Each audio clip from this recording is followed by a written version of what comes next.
Olá, queridos amados irmãos, a graça e a paz do nosso Senhor Jesus. Eu sou a missionária Alessandra Rocha, do canal A Verdade que Fortalece. Este canal que foi criado para estudarmos a Bíblia Sagrada verso a verso, o texto em seu contexto, com a finalidade de alcançarmos o maior entendimento da vontade de Deus para as nossas vidas e para que possamos edificar e fortalecer a nossa fé. Estamos na 8ª aula da Epístola aos Filipenses, carta na qual se apresenta como o grande estandarte da alegria que transborda no meio da dor, e que nós a intitulamos de O Incentivo à Alegria de Viver em Cristo, o nosso recurso triunfante.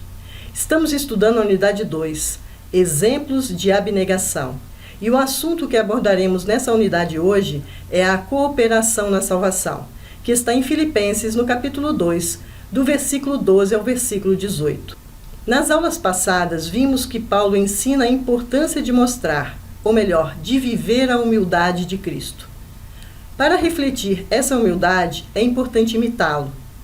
Dessa imitação é que agora vamos tratar. Em particular, Paulo ensina que para imitar a humildade de Cristo, devemos submeter-nos completamente a Cristo em toda a nossa vida. Paulo nos anima à submissão a Cristo e fala sobre a profunda alegria que experimentamos quando nos submetemos a Cristo.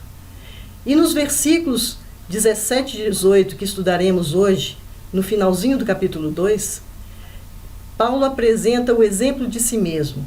E na próxima aula, se Deus assim permitir, estudaremos os exemplos de Timóteo, nos versículos 19 a 24, e de Epafrodito, nos versículos 25 a 30, como servidores fiéis a Cristo.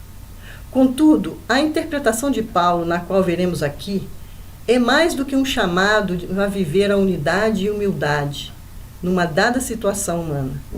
É um apelo para vivermos toda a vida de tal maneira que produza a salvação de Deus no tempo e na eternidade. Em nenhuma parte do Novo Testamento, a obra de salvação se apresenta de forma tão sucinta e prática como veremos. O chamado é para a obediência. Os filipenses são encorajados a desenvolver sua salvação, porque entendemos que a saúde da igreja está aí. E naquele caso estava seriamente comprometida por rivalidades e pequenas desavenças. Assim, queridos, na nossa aula de hoje nós falaremos que a salvação é uma dádiva a ser desenvolvida. O exemplo de Cristo é o nosso maior estímulo à obediência e que a doutrina sempre tem propósitos práticos. E, por fim, que a obediência do cristão é ultracircunstancial, porque as provações na vida do crente são necessárias, são variadas e passageiras. As provas que enfrentamos vêm e vão, mas nós prosseguimos em uma jornada rumo ao céu, pois sabemos que as provações na vida do crente são propositais, porque o projeto de Deus é nossa maturidade espiritual e a nossa provação produz perseverança, e a perseverança tem como objetivo sermos perfeitos e íntegros e em nada deficientes. As provações na vida do crente são enfrentadas com toda alegria. Mas antes do estudo, quero informar aos irmãos que na descrição desse vídeo vocês encontram a bibliografia, que é a lista dos autores e teólogos que nós consultamos para realizar as nossas aulas. E também quero esclarecer aos irmãos que vocês podem encontrar a lista de todas as aulas disponíveis do canal de forma rápida no YouTube. É através da hashtag AVF Alessandra Rocha, tudo junto, entre aspas e em letra minúscula. E quero pedir aos irmãos que deixem seus comentários, dúvidas e sugestões, participem das nossas aulas, é importante para nós. Estamos aprendendo e crescendo ao longo dessa obra, buscando semear a palavra de Deus com simplicidade e objetividade. E peço a vocês também que orem por esta obra e por todos os participantes. E não se esqueçam de divulgar o nosso canal, para que juntos nós possamos evangelizar e fortalecer vidas com o estudo da palavra de Deus. Dito tudo isso, vamos orar para dar início à nossa aula. Senhor nosso Deus, maravilhoso e gracioso Pai, glorificamos o Senhor por mais uma aula. Colocamos o nosso coração em sua presença, suplicando que ilumine a nossa mente, destrua toda a fortaleza, toda a resistência, todas as falsas verdades e nos dê discernimento. Retire tudo que possa impedir a nossa compreensão e dê ao nosso coração disposição para viver as verdades que estaremos estudando. Nós te pedimos, nós te agradecemos e te bendizemos em nome de Jesus. Amém. Cooperação na salvação. Vamos ler Filipenses capítulo 2, do versículo 12 ao versículo 18. Assim, meus amados, como vocês sempre obedeceram, não só na minha presença, porém muito mais agora na minha ausência, desenvolva a sua salvação com temor e tremor, porque Deus é quem efetua em vocês tanto querer como realizar, segundo a sua boa vontade. Façam tudo sem murmurações nem discussões, para que sejam irrepreensíveis e puros, filhos de Deus inculpáveis no meio de uma geração pervertida e corrupta, na qual vocês brilham como luzeiros do mundo, preservando a palavra da vida. Assim, no dia de Cristo, poderei me gloriar de que não corri em vão e nem me esforcei inutilmente. Entretanto, mesmo que eu seja oferecido como libação sobre o sacrifício e serviço da fé que vocês têm, fico contente e me alegro com todos vocês. Assim também vocês, pela mesma razão, fiquem contentes e se alegrem comigo. Vimos aqui no versículo 12 a 18 do capítulo 2 de Filipenses um prosseguimento da exortação à autorrenúncia. Paulo chama a atenção para a salvação. A salvação é uma dádiva a ser desenvolvida. Ela não é uma conquista do homem, mas um presente de Deus. A soberania de Deus não anula a responsabilidade humana. A salvação é demonstrada através da obediência e sinais. Fizemos aqui alguns destaques da leitura de hoje. Vamos agora comentar cada um deles. A salvação não se trata de uma conquista do homem, mas um presente de Deus. É Deus que opera em nós a vontade e o desejo de ser salvos. Deus é aquele que desperta o desejo dele em nossos corações. A salvação não é nossa por direito de conquista, mas por dádiva imerecida. Não se trata de um prêmio pelas obras, mas um troféu da graça de Deus. A salvação nos foi dada, ela é nossa porque Jesus a comprou por um alto preço, seu precioso sangue, e nos deu gratuitamente. A salvação verdadeiramente nos pertence, é um presente que nos foi dado para sempre, como está lá em Romanos capítulo 8, versículo 1. O começo do processo de salvação não depende de nenhum desejo humano. Só Deus é aquele que o desperta, como desperta o desejo de bondade e de paz. A continuação desse processo também depende de Deus. Sem a sua ajuda, não pode haver nenhum progresso no bem. Sem a sua ajuda, nenhum pecado pode ser vencido, nem obtida nenhuma virtude. Só por meio da ajuda de Deus é que podemos superar o mal e operar o bem. O processo de salvação termina em Deus também, porque consiste na amizade com Deus, na qual nós somos do amado e o amado é nosso.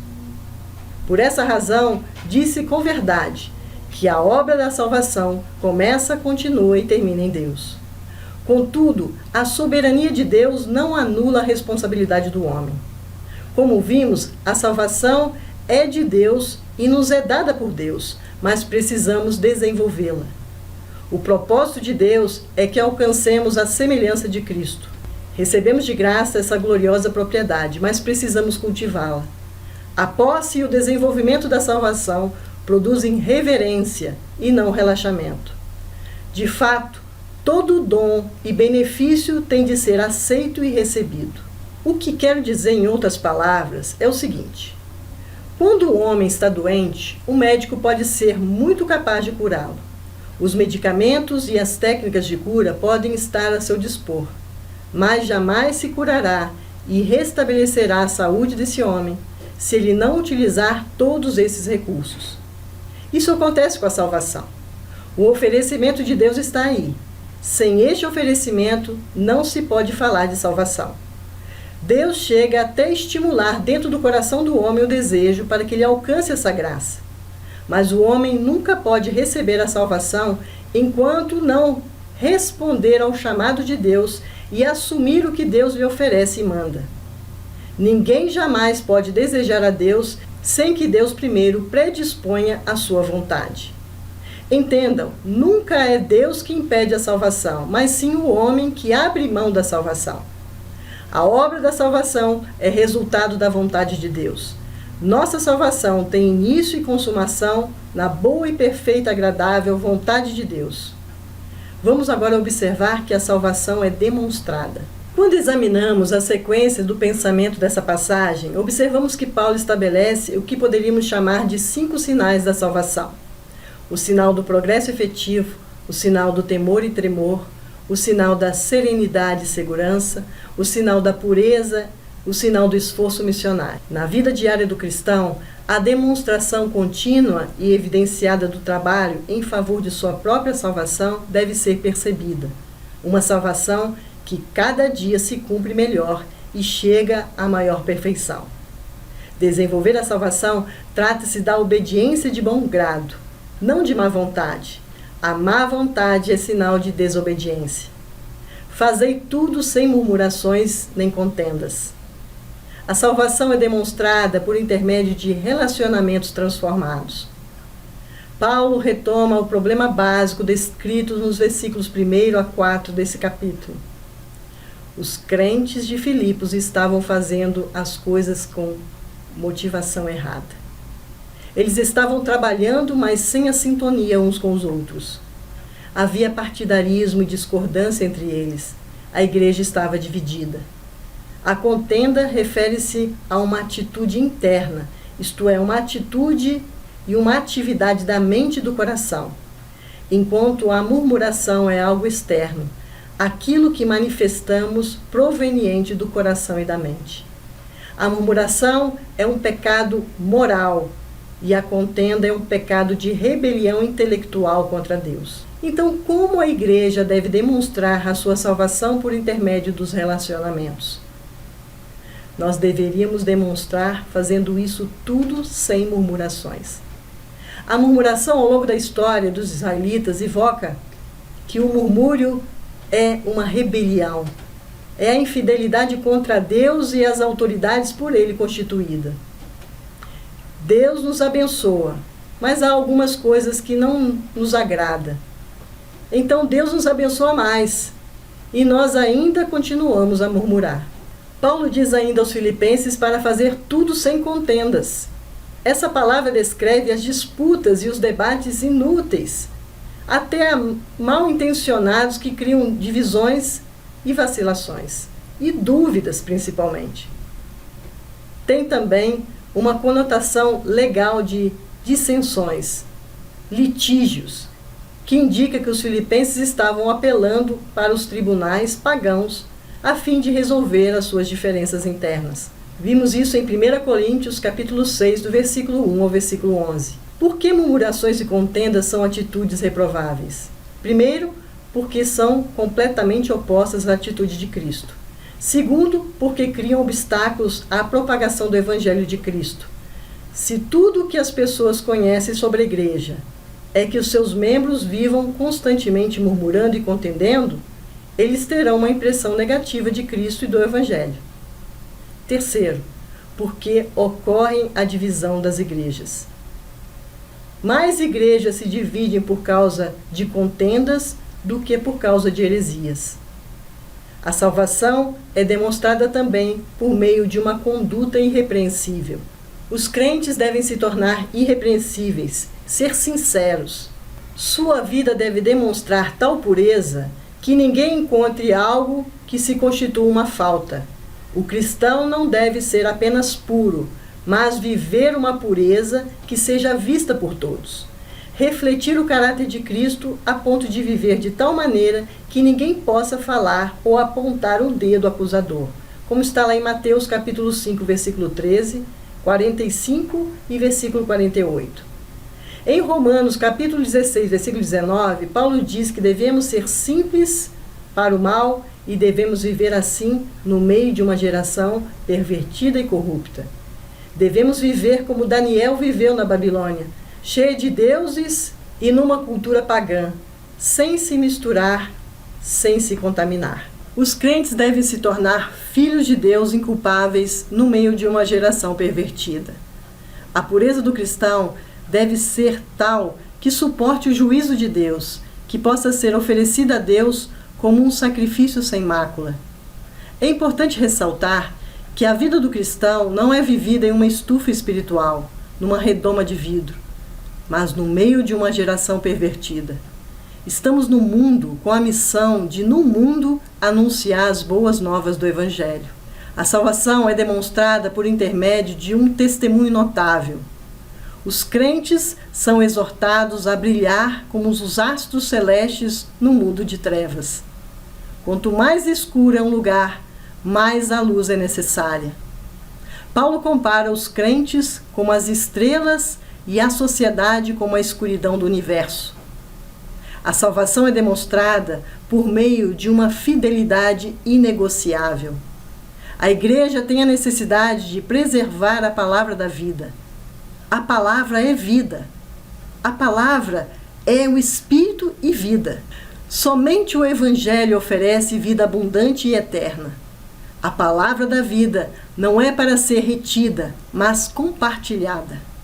O ensino de Paulo não é para que a igreja se refugie em 4 paredes, isolando-se do mundo. Ao contrário, o projeto de Deus é que a igreja brilhe como estrelas numa noite escura e leve ao mundo a palavra da vida. Há necessidade também do cristão trabalhar enquanto é tempo. O evangelismo abrevia a volta de Cristo.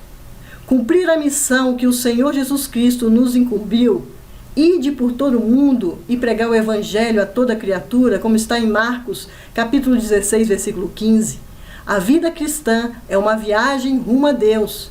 Devemos observar os versículos finais que lemos, em que Paulo era um homem pronto para morrer pela causa do evangelho. Ele estava preso em Roma, sob algemas, com esperança de ser absolvido em um julgamento por meio das orações da igreja. Nutria em sua alma essa esperança. Se considerava prisioneiro de Cristo e não de César. Não estava travando uma luta pessoal, mas ele estava pronto para morrer pelo Evangelho, para dar a vida pela igreja, como está em 2 Timóteo, capítulo 4, versículo 6. Paulo olhava para a vida em uma perspectiva espiritual, essa entrega fervorosa de sua vida a Deus. Era um homem pronto para entregar sua vida pelos outros, não por constrangimento, mas com grande alegria.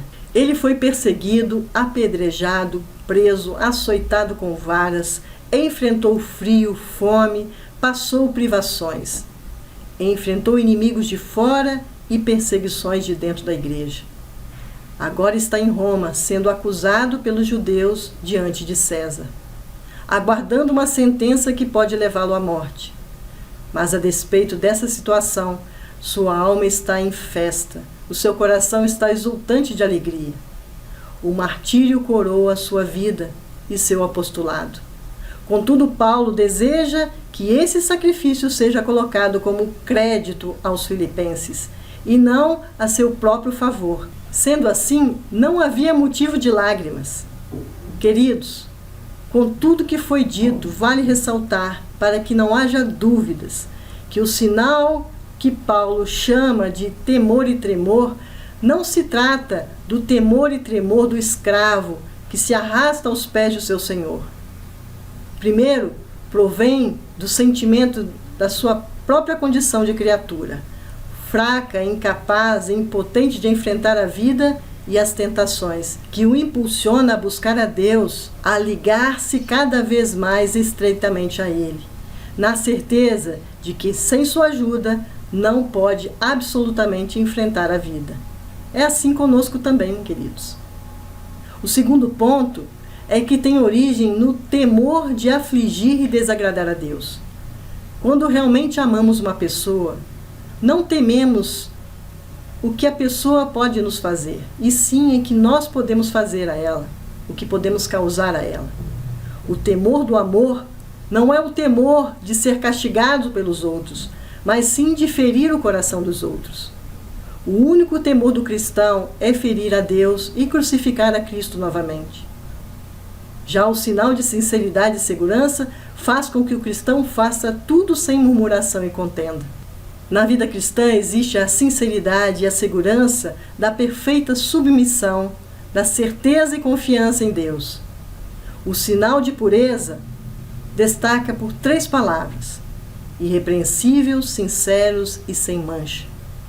Deve levar o cristão a ser irrepreensível perante ao mundo, sincero em si mesmo e capaz de suportar o escrutínio de Deus. O sinal do esforço missionário está no oferecimento a toda a palavra de vida, ou seja, a palavra que dá vida e traz vida. Este é o empenho do missionário. O oferecimento da mensagem, a proclamação do Evangelho em palavras claras e inequívocas e o testemunho de uma vida absolutamente reta ao mundo torcido, enredado e extraviado. O cristão oferece e exibe retidão no mundo entrevado. O esforço missionário é o oferecimento de uma mensagem e uma demonstração de uma vida. Esta passagem conclui com 2 vívidas figuras, típicas da maneira de pensar e escrever de Paulo. Primeiro, Paulo anseia o progresso cristão e a perfeição dos filipenses em tal medida que no final dos tempos desfrutem a alegria de saber que não correram ou trabalharam em vão. Para Paulo, a maior recompensa de sua vida estava em saber que através dele outros conheceram, amaram e serviram a Jesus Cristo. Considera a fidelidade, a vida cristã e a fé como oferenda de um sacrifício a Deus, como de fato era. Para Paulo, todo chamado ao sofrimento, ao sacrifício e à fadiga era uma chamada ao amor de Cristo. Por isso, não responde com lamentos e pesar, mas com alegria. Com esse comentário, queridos, chegamos ao final da nossa aula hoje. Passemos às nossas considerações finais. A salvação é uma dádiva de Deus, mas exige uma resposta por parte dos homens para receberem. Essa resposta é a obediência. Paulo nos encoraja a obedecer, porque Deus é quem efetua em nós tanto o querer como o realizar, segundo a sua vontade. Quando obedecemos a Deus fielmente, Ele trabalha em nós para a salvação. A obediência jubilosa e unida dos servos de Deus é luz no mundo escuro, onde as pessoas vivem com ira e disputa, servindo só a si mesmas. Paulo usa a imagem de sacrifício para indicar a profundidade da submissão que devemos oferecer. É Cristo o exemplo de submissão que devemos seguir. Tal como Paulo regozijou com os filipenses em submeter-se aos sofrimentos, nós também devemos compartilhar a mesma alegria que ele tinha. Vamos orar encerrando a nossa aula de hoje? Pai Celestial, diante das Tuas faces, suplicamos mais uma vez Sua graça, a fim de nos ajudar a desenvolver em nós a salvação. Despertar em nós a serenidade, a segurança, a fim de que tudo o que nos propomos a realizar seja sem murmuração e contenda. Que a busca da santidade nos conceda a pureza de sermos irrepreensíveis e sinceros perante o mundo que nos observa. Que o nosso esforço em propagar o Seu Evangelho e de sermos testemunhas de uma vida santa faça-nos luz do mundo e sal da terra, para que o Seu santo nome seja glorificado em nós e através de nós. Nós Te pedimos e Te agradecemos e Te bendizemos em nome de Jesus. Amém. Então, queridos, nós nos despedimos mais uma vez, agradecendo a vocês pela audiência, a Deus pela liberdade e oportunidade de estudarmos a palavra dEle, que é a verdade que nos fortalece. Abraço a todos, até a próxima aula, se assim Deus nos permitir. Até lá.